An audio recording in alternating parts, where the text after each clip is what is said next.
अस्सलाम वालेकुम। मेरा नाम मुकद्दस बट। इस वीडियो में आपको अभी तक की क्रिप्टो मार्केट में जितनी अहम अहम अपडेट्स हैं वो आपके साथ शेयर करूंगा, और साथ आगे जाके एक मैं ऐसी आपके साथ न्यूज़ शेयर करूंगा जो कि बीइंग अ पाकिस्तानी शायद आपको प्राउड फील करवाए। एक ऐसे पाकिस्तानी कंप्यूटर साइंटिस्ट के बारे में आपको बताऊंगा जो बिटकॉइन को, जैसे इथीरियम के ऊपर डैप्स लॉन्चेस होती हैं, डिसेंट्रलाइज एप्लीकेशंस, स्मार्ट कॉन्ट्रैक्ट्स वगैरह लॉन्च होते हैं, उन पे एनएफटीज वगैरह लॉन्च होते हैं। ये पाकिस्तानी जिस कंपनी का सीईओ है, वो कंपनी बिटकॉइन के ऊपर स्मार्ट कॉन्ट्रैक्ट्स और एनएफटीज लॉन्च करने जा रही है, बल्कि कर भी रही है।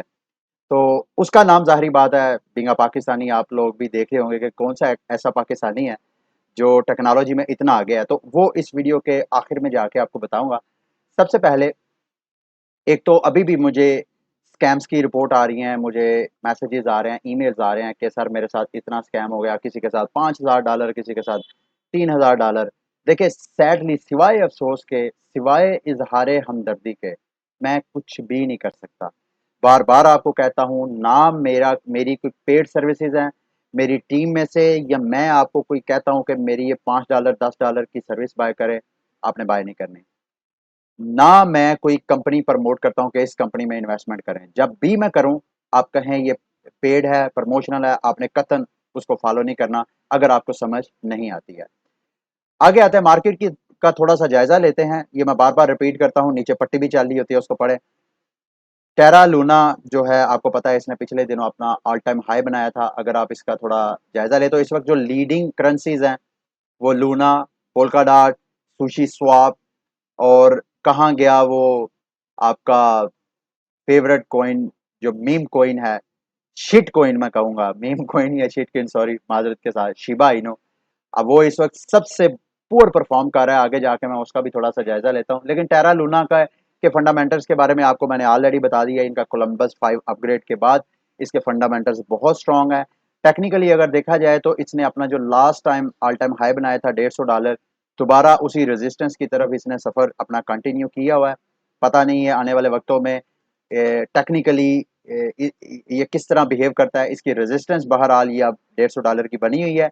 अगर इसको भी ब्रेक कर देता है तो टेरा लूना का नेक्स्ट सफर जो है, जो नेक्स्ट प्राइस और पड़ा हुआ इसका, तकरीबन ये $70 की रेंज में है। अब आए जी king of crypto market bitcoin की तरफ। और बिटकॉइन आप देख रहे हैं, कल इसने अपना रेजिस्टेंस को जब ब्रेक किया तो 55,300 को टच करके फिर नीचे आया। और नीचे आके आप देख रहे हैं, ये जो हम जब चार्टिंग को स्टडी करते हैं, जो कैंडल्स होती हैं जो कभी रेजिस्टेंस बन रही होती हैं, जब वो रेजिस्टेंस मार्केट ब्रेक करके ऊपर चले जाती है तो वही रेजिस्टेंस उस मार्केट की सपोर्ट बन जाती है। तो बीटीसी में ये जो स्ट्रॉन्ग रेजिस्टेंस थी 53,000 की, ये अब एक सपोर्ट की तरह बिहेव करेगी। फिलहाल तो सपोर्ट को बिल्कुल टच करके ये फिर ऊपर जा रही है मार्केट। पता नहीं अगर इससे नीचे ड्रॉप होती है तो मार्केट की जो नेक्स्ट सपोर्ट बन सकती है, जो कि रेजिस्टेंस थी बड़ी स्ट्रॉन्ग 50,000 की, 50,500 की, ये इसकी सपोर्ट बन सकती है। अगर आप थोड़ा टेक्निकल एनालिसिस करें इसका, बिटकॉइन की प्राइस का, तो ये जो आपको जो रेड लाइन नजर आ रही है, ये एक्सपोनेंशियल मूविंग एवरेज है 20 की। और आप मार्केट में अगर थोड़ा सा चार्ट का जायजा ले, जब कभी भी रेड लाइन जो है, ग्रीन लाइन जो सिंपल मूविंग एवरेज की 50 की मूविंग एवरेज है, उसको ब्रेक करती है मार्केट, उसके बाद शूट करती है। ये इधर पीछे भी मैं आपको दिखा देता हूँ, ये देखे सारा। जब कभी भी ये रेड लाइन जो ईएमए की है, वो एसएमए की लाइन को ब्रेक करके ऊपर जाती है, तो मार्केट उसके बाद बूम करती है। अब चूंकि आपके सामने, अगर आप थोड़ा सा गौर करें, यहाँ पे मैं थोड़ा जूम करके भी आपको दिखा देता हूँ। यहाँ पे आप देख रहे हैं कि जो ईएमए यानी एक्सपोनेंशियल मूविंग एवरेज है, उस लाइन ने ब्रेक किया है एसएमए की लाइन को, और यही इंडिकेट कर रही है कि मार्केट जो है वो डंप शायद ना करे। एक मेजर इवेंट है जो मार्केट को डंप कर सकता है, सिर्फ बिटकॉइन नहीं, शायद पूरी मार्केट को इफेक्ट करे। वो भी मैं आगे जाके आपके साथ डिस्कस करूंगा। लेकिन थोड़ा सा और टेक्निकल एनालिसिस कर लें। ये एक चार्ट आपके साथ मैं शेयर कर रहा हूँ जो मुख्तलिफ किस्म के जो बुल साइकिल्स हैं उसको रिप्रेजेंट कर रहा है। अगर आप 2011-12 का जो बुल साइकिल था उसका जायजा लें, तो आप देख रहे हैं ऑल टाइम हाई यहाँ पे बना के। अच्छा, ये बड़ी इंटरेस्टिंग चीज़ है। खसूसन जो नए आने वाले हैं उनको बताने के लिए कि जब भी मार्केट साइकिल खत्म शुरू होता है और शुरू होने के बाद जब खत्म होता है तो जो उसका लोएस्ट पॉइंट होता है, अगर आप देखें यहाँ पे मार्केट का जो फर्स्ट साइकिल ऊपर आया और जब वो साइकिल खत्म हुआ यानी यहाँ से नीचे आया, तो जो पहले अर्ली होल्डर्स थे जिन्होंने सस्ते में बाय किया होता है, वो साइकिल खत्म होने के बाद डंप होने के बावजूद भी वो प्रॉफिट में रहते हैं। फॉर एग्जांपल मैं आपको कहना ये चाह रहा हूं, जिसने साइकिल जो फर्स्ट बुल साइकिल था उसकी इस प्राइस पे इस कहीं करीब तरीन प्राइस में बाय किया था, तो उसको टेंशन लेने की जरूरत नहीं है। बुल साइकिल 2 में भी अगर मार्केट क्रैश की है तो उससे नीचे नीचे रही है। इसी तरह साइकिल 2 में जब एकदम मार्केट ने बूम लिया तो उसके बाद भी आप देख रहे हैं मार्केट दोबारा उस लेवल को दोबारा टच नहीं कर रही है। तो अभी खैर ये साइकिल 3 ऑलरेडी चल रहा है और साइकिल 4 का अब इंतजार किया जा रहा है कि ये जब बुल रन होगा तो इस चार्ट के मुताबिक बिटकॉइन की प्राइस जो है वो $250 तक जा सकती है। सब यही मैं बार बार अपनी वीडियोस में आपको बताता आ रहा हूँ कि सारे फंडामेंटल्स, सारी टेक्निकल चार्टिंग वगैरह एनालिसिस यही कह रहे हैं कि बिटकॉइन की प्राइस इस साल के एंड तक $1 लाख को टच करेगी। अब करती है या नहीं इसके बारे में किसी को कुछ पता नहीं है। ये वो सारे एनालिसिस हैं जो मैं आपके साथ शेयर करता हूँ। अगर फंडामेंटल एनालिसिस की बात करें, एक तो मैं जेपी मॉर्गन की ये एक बैंक है, इन्वेस्टमेंट बैंक आपको पता है, और बैंक्स के पास इन्वेस्टर का ना सिर्फ सरमाया होता है बल्कि उनकी पल्स होती है। उन वो इन्वेस्टर की पल्स को देख के अपना एनालिसिस बताते हैं। तो उनके बकौल अब अमेरिका में आपको पता है पिछले दिनों मैंने न्यूज़ बताई थी कि फॉर द फर्स्ट टाइम शायद अमेरिका अपना जो कर्जा है वो अदा ना कर सके और शायद उनके पास सैलरी अपने मुलाजमीन को देने के लिए पैसा भी ना हो, यानी वो इतना मॉनेटरी क्राइसिस की तरफ बढ़ रहे हैं। अब जाहिर बात है अगर वो इस क्राइसिस से निकलने के लिए मजीद डॉलर छापेंगे तो इस सूरत में चूंकि जो ऑलरेडी इन्वेस्टर्स हैं जिनके पास डॉलर पड़े हुए हैं सेविंग के तौर पे, डॉलर की वैल्यू कम हो जाएगी। तो डॉलर की वैल्यू कम होगी तो इन्वेस्टर जो है पैसा हेज करने के लिए, अब जेपी मॉर्गन कह रहा है कि वो गोल्ड की बजाय वो क्रिप्टो करेंसी में इन्वेस्टमेंट ले रहे हैं, उसमें इंटरेस्ट ले रहे हैं। The firm analyst subscribe the three, जो तीन जो फैक्टर्स हैं वो जो जेपी मॉर्गन है वो बता रहा है। एक तो अभी रिसेंटली एक अनाउंसमेंट मैंने आपके साथ शेयर की थी जिसमें मैंने आपको बताया कि अमेरिका के जो ट्रेजरी डिपार्टमेंट है उसके सेक्रेटरी ने कहा है कि अमेरिका क्रिप्टो करेंसीज को बैन नहीं कर रहा है। अमेरिका एक्चुअली क्या कर रहा है, जो क्रिप्टो एक्सचेंजेस है उनके पीछे पड़ा हुआ है ताकि अगर वो ट्रेडिंग ट्रेडिंग वगैरह करके फीस वगैरह लेते हैं तो वो ज़रा अपना मैक्सिमम प्रॉफिट जो है वो टैक्स की सूरत में गवर्नमेंट को दे। तो यही सेंस बनती है इस न्यूज़ से भी, और वैसे भी अगर आप सारी न्यूज़ वगैरह को फॉलो कर रहे हैं कि अमेरिका जो है वो बिटकॉइन क्रिप्टो करेंसी को बैन नहीं कर रहा, लेकिन वो चाहता है कि लोग अगर सिटीजन उससे बेनिफिट उठाना चाहते हैं तो गवर्नमेंट को टैक्स दें। तो टैक्सेशन के पीछे पड़े हुए हैं। दूसरा आपको पता है एक तो सप्लाई शॉक भी है बिटकॉइन का। सप्लाई शॉक क्या होता है कि जो रिजर्व्स हैं बिटकॉइन के जिसको लोगों ने बाय और सेल करना है वो रिजर्व्स कम हो रहे हैं और बिटकॉइन जो है वो सप्लाई शॉक की तरफ जा रहा है। सप्लाई शॉक का मतलब ये है डिमांड एंड सप्लाई का फिनोमेना। जब चीज़ों की डिमांड बढ़ जाती है तो उनकी प्राइस बढ़ जाती है, जब सप्लाई बढ़ जाती है तो प्राइस कम हो जाती है। तो बिटकॉइन जो है अगर सारे फंडामेंटल्स का जायज़ा लिया जाए तो बिटकॉइन की प्राइस यही कह रही है जो मैं आपको कह रहा था कि एक इस साल के एंड तक $1 लाख तक जा सकती है। अच्छा, एक जो मैं आपको कह रहा था कि एक न्यूज़, एक सरप्राइजिंग न्यूज़ हो सकती है, वो 1-2 दिन पहले के बुलेटिन में मैंने आपको बताया था कि एम्प्टी गॉक्स जो कि एक एक्सचेंज था 2014 में गालिबन, वन ऑफ द टॉप, जैसे आजकल बाइनांस सबसे बड़ा एक्सचेंज है क्रिप्टो एक्सचेंज, इसी तरह एम्प्टी गॉक्स एक एक्सचेंज था जहाँ पे हैकिंग हुई थी। तकरीबन 2.5 लाख बीटीसी चोरी हुए थे हैकिंग के जरिए। उसके बाद केस चल गया और मैंने आपको बुलेटिन में ऑलरेडी डिटेल बता दी थी। अब ये उसके सीईओ है मार्क कर्पलस, उन्होंने कहा है कि आज जुम्मे के दिन फाइनल वोटिंग जो होनी है रिहेबिलिटेशन की, कि जो प्लान्स हैं रिहेबिलिटेशन जापान की कोर्ट ने दिए हैं, आज वोटिंग है। वो बंदा जिसके जो क्रेडिटर है, जिसके एम्प्टी गॉक्स में फंड्स पड़े हुए थे, वो वहां पे वोट कर सकता है कि उसको कौन सा प्लान चाहिए।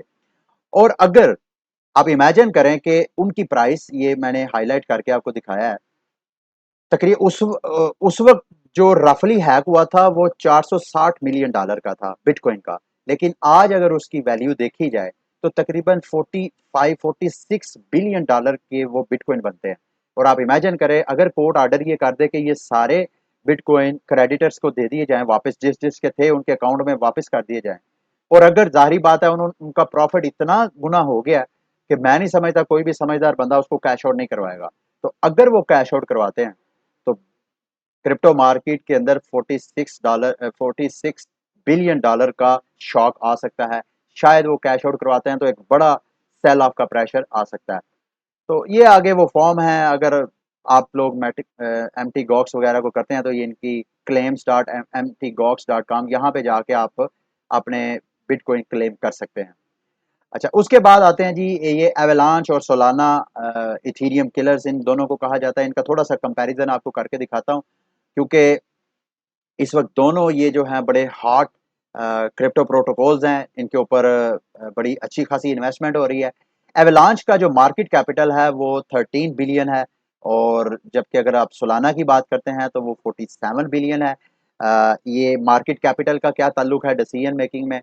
हमेशा जो एस्टेब्लिश क्रिप्टो प्रोजेक्ट्स होते हैं जिनका मार्केट कैपिटल कम होता है, वहाँ अगर आप इन्वेस्टमेंट करते हैं तो वहाँ आपकी इन्वेस्टमेंट 2 टाइम 5 टाइम 10 टाइम बनना ज़्यादा आसान है बनिस्बत इसके जिसके अंदर ऑलरेडी बिलियंस ऑफ, मतलब जिसका कैपिटल ज़्यादा होता है वहाँ आपको प्रॉफिट का जो रेशो है वो कम हो जाता है, और जहाँ जिसका मार्केट कैपिटल कम होता है और वो उसी पेस के साथ आगे जा रहा है, जो कि आगे जाकर मैं आपको चार्ट में दिखाता हूँ, तो फिर वहाँ पे इन्वेस्टमेंट करना आपके लिए सूदमंद हो सकता है।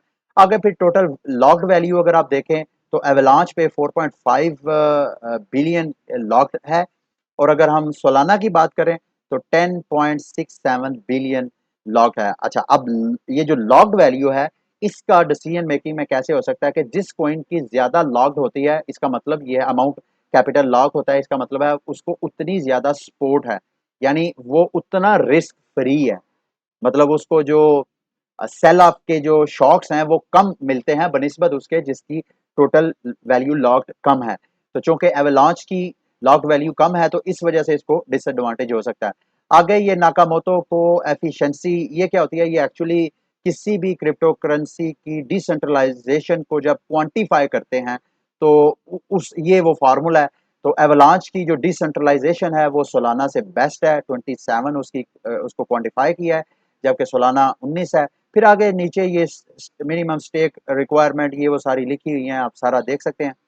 और ट्रांजैक्शन स्पीड जो सोलाना की है उसको एडवांटेज है, सोलाना मोर देन 50,000 जो है वो ट्रांजैक्शन प्रोसेस करता है, और जो एवलांच है वो 4500 के करीब प्रोसेस करता है। आगे ट्रांजैक्शन फीस में भी सोलाना को एडवांटेज है। ओवरऑल ये सारा इसका कंपैरिजन था। अगर आप चार्ट पे इसको देखें तो चार्ट पे आप ये ब्लू लाइन जो है ये एवलांच की है, और ये जो ऑरेंज और रेड आपको नजर आ रही है ये सोलाना की लाइन है। और अगर आप देखें तो जो एवलांच है वो आपको कितना ज्यादा बूम करता नजर आ रहा है मुसलसल। तो एवलांच में अगर कंपैरेटिवली प्रॉफिट को देखा जाए तो उसके लिए avalanche is better than Solana. अगर आप रिस्क फ्री और ज्यादा सिक्योर प्ले करना चाहते हैं तो सोलाना इज मच बेटर। और सोलाना में आपको पता है कि एक चीज मैं आपको और बताना, सोलाना आपको पता है एनएफटी के पीछे यहाँ पे बैक्ड बाय, ये देखें दोनों की लैंग्वेज, जो एवलांच की लैंग्वेज है वो सोलिडिटी है, और सोलिडिटी आपको पता है इथीरियम भी उसी लैंग्वेज के ऊपर है, जबकि सोलाना की अपनी लैंग्वेज है रस्ट। और इनके पीछे जो सपोर्ट है अल्माइडा रिसर्च और एफ टी एक्स बैंक्समैन फ्राइड, जो मैंने आपको बताया था, जो अर्ली क्रिप्टो होल्डर्स हैं और बिलियनर है, इनकी अपनी एक्सचेंज है, वो बैक कर रहे हैं सोलाना को। और सोलाना को एनएफटी का बूम उसकी भी काफ़ी ज़्यादा सपोर्ट है। और अगर हम एवलांच की बात करें तो थ्री एरो कैपिटल्स और पॉलीचेन कैपिटल्स, ये वो कंपनीज हैं जो इनको कर रही हैं। अच्छा, अब आते हैं जी शिबा कॉइन की तरफ।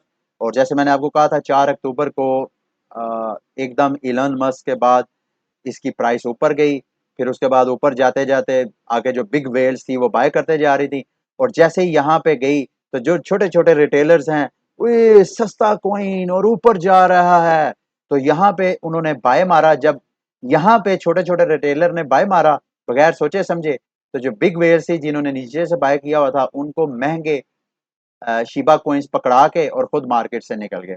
अभी शिबा फिर ग्रीन नीचे से ड्रॉप होके फिर दोबारा वो ग्रीन दिखा रही है अपनी कैंडल, पता नहीं अब ये ऊपर जाती है कि नहीं। ये मैंने ट्विटर पे लिखा था जी, आपके जनरल नॉलेज के लिए, कौन सा पाकिस्तानी कंप्यूटर साइंटिस्ट है जो पीटीसी पर एनएफटी लॉन्च कर रहा है। तो ये आप दोस्तों के रिप्लाई हैं, आप दोस्तों का बहुत शुक्रिया, आप इंगेज हो रहे हैं। ये साकी गुजर साहब हैं, ये मुनीब अली साहब हैं। ये भी मैं आपको थोड़ा सा तारुफ करा दूं। कईयों ने तो कहा वकार ज़का जो है कंप्यूटर साइंटिस्ट है। मेरा नहीं ख्याल वकार ज़का के पास कंप्यूटर की डिग्री है, शायद मेरा ख्याल है वो इकोनॉमिक्स की डिग्री है उनके पास, मुझे कंफर्म नहीं है इसके बारे में। तो मुनीब अली साहब का थोड़ा सा तारुफ करवाते हैं जी। ये आपको पिक्चर्स में नज़र आ रहे हैं, ये अमेरिकन बेस्ड पाकिस्तानी सिटीजन हैं, कंप्यूटर साइंटिस्ट हैं, डॉक्टर मुनीब अली। ये बिटकॉइन को इथीरियम की तरह स्मार्ट कॉन्ट्रैक्ट, एक तो आप इनके ये आपको नज़र आ रहा है इनका ट्विटर अकाउंट, इनको जाके फॉलो करें। स्टैक्स के ये फाउंडर हैं। स्टैक्स वो कंपनी है जो बिटकॉइन के ऊपर स्मार्ट कॉन्ट्रैक्ट लॉन्च करेगी, और अगर ये लॉन्च करेगी तो बिटकॉइन की price can be sky rocketed. और अगर आप इसको थोड़ा सा स्टडी करें, ये उसके ऊपर स्मार्ट क्या, और बिटकॉइन के ऊपर सिर्फ यही नहीं, बल्कि मेरा ख्याल है जो आईसीपी है, इंटरनेट कंप्यूटर प्रोटोकॉल, वो भी इरादा रखता है कि वो बिटकॉइन के ऊपर स्मार्ट कॉन्ट्रैक्ट्स वगैरह लॉन्च करेंगे। और ये सब कुछ होना है टैप रूट अपग्रेड के बाद, जो कि मेरा ख्याल है नवंबर की उसकी डेट है। और अगर ये अपग्रेड हो जाता है तो ये हमारा पाकिस्तानी भाई, जो कि एक शायद एक और तरह की बिटकॉइन के अंदर एक रेवोल्यूशन ले आए। और मैं कोशिश करूंगा कि इनके साथ अप्रोच करूं और इनका इंटरव्यू करके बाकायदा इनका तारुफ आपके साथ करवाऊं कि पाकिस्तान के किस शहर से इनका ताल्लुक है, और इनके और जो दीगर व्यूज़ हैं क्रिप्टो करेंसी के हवाले से, उनकी पर्सनैलिटी, फैमिली के हवाले से, अगर आपको इश्तियाक है तो मैं कोशिश करूंगा कि वो मुझे टाइम दें, तो उनका इंटरव्यू करके मैं आपके सामने आपकी खिदमत में पेश करूँ। अगली वीडियो तक के लिए मुझे इजाज़त दें। अल्लाह हाफिज़।